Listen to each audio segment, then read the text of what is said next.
सगळेच माजी मुख्यमंत्री आले असते तर अधिक आनंद झाला असता। मी माफी मागतो, पुन्हा एकदा आभार व्यक्त करतो आणि माझे 2 शब्द संपवतो। धन्यवाद। जय हिंद, जय महाराष्ट्र। उपक्रमाचा एक भाग म्हणून महाराष्ट्रातल्या माजी मुख्यमंत्र्यांचा सत्कार, आजी माजी मुख्यमंत्र्यांचा सत्कार, हे देखील एक अतिशय चांगलं आयोजन या ठिकाणी राष्ट्रवादी काँग्रेस पक्षाने केलं आणि आम्हाला या ठिकाणी निमंत्रित केलं।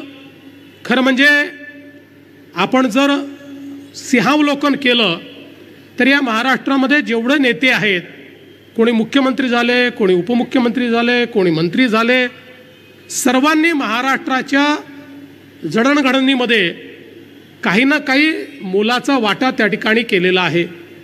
आणि म्हणून कधीतरी याबद्दल अशा सगळ्या नेत्यांचा सत्कार व्हावा, त्यांच्याप्रती कृतज्ञता तर मी म्हणणार नाही, पण किमान एक भाव व्यक्त व्हावा, अशा माध्यमातून हा सत्कार या ठिकाणी आयोजित करण्यात आलेला आहे। आणि मगाशी माझी फिल्म मी बघत होतो त्यावेळी माझ्या लक्षात आलं की लोकांना वाटतं मी 2 वेळा मुख्यमंत्री झालो, पण मी 3 वेळा झालो। एकदा 72 तासाचा मुख्यमंत्री मी होतो आणि अजितदादांच्या नावाने तर रेकॉर्ड काय आहे, सगळ्यात जास्त वेळा उपमुख्यमंत्री होण्याचा आणि सगळ्यात कमी वेळाचा उपमुख्यमंत्री होण्याचा देखील, आणि माझेही नावे सगळ्यात कमी वेळाचा उपमुख्यमंत्री होण्याचा देखील रेकॉर्ड आहे। कारण आम्ही दोघंही 72 तास त्यावेळी राज्य चालवलं। पण मला असं वाटतं की आज हे जे राज्य आपल्याला दिसतं आहे आणि ज्या प्रकारची युती आपल्याला दिसते आहे, त्याची मुहूर्तमेढ ही त्या 72 तासामध्येच आम्ही रोवली होती, हे मात्र या निमित्ताने आपल्याला सगळ्यांना लक्षात ठेवावं लागेल।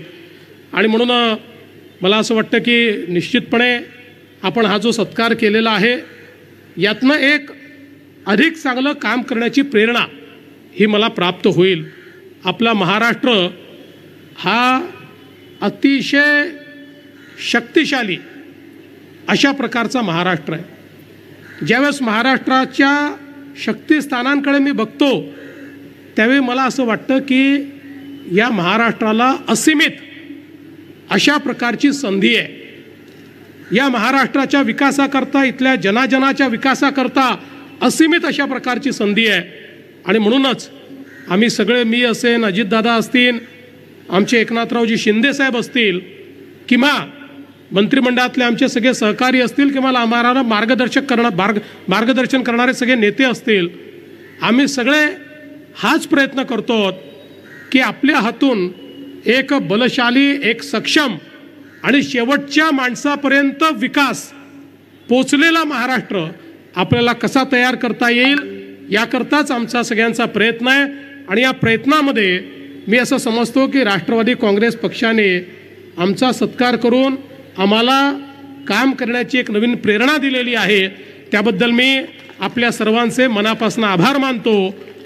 खरं म्हणजे सगळेच माजी मुख्यमंत्री आले असते तर अधिक आनंद झाला असता, कारण हा मंच तसा राजकीय नाही आहे। जरी राष्ट्रवादी काँग्रेस पक्षाने हा कार्यक्रम आयोजित केला तरी हा गौरवशाली महाराष्ट्राच्या महोत्सवाचा मंच असल्यामुळे मला असं वाटतं की गौरवशाली महाराष्ट्राबद्दल ज्यांना ज्यांना अभिमान आहे अशा सगळ्यांनी येऊन जर या ठिकाणी आपला पुरस्कार घेतला असता किंवा सत्कार घेतला असता तर ते अधिक औचित्यपूर्ण ठरलं असतं। पण काही हरकत नाही, त्यांचं जे आले त्यांचा सत्कार आहे, जे नाही आले त्यांचा मनातनं सत्कार आहे, कोणाचाच या ठिकाणी काही अडचण नाही आहे। मी पुन्हा एकदा दादा आपलं, तटकरे साहेब आपलं आणि संपूर्ण राष्ट्रवादी काँग्रेस पक्षाचं मनापासून आपले आभार मानतो।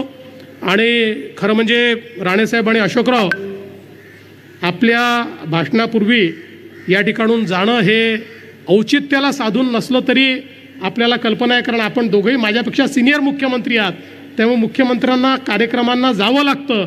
आणि आपला तर दादा असा नावलौकिक होता की आपण अजूनही आहे, आपण वेळेवर जाणाऱ्यांपैकी आहे।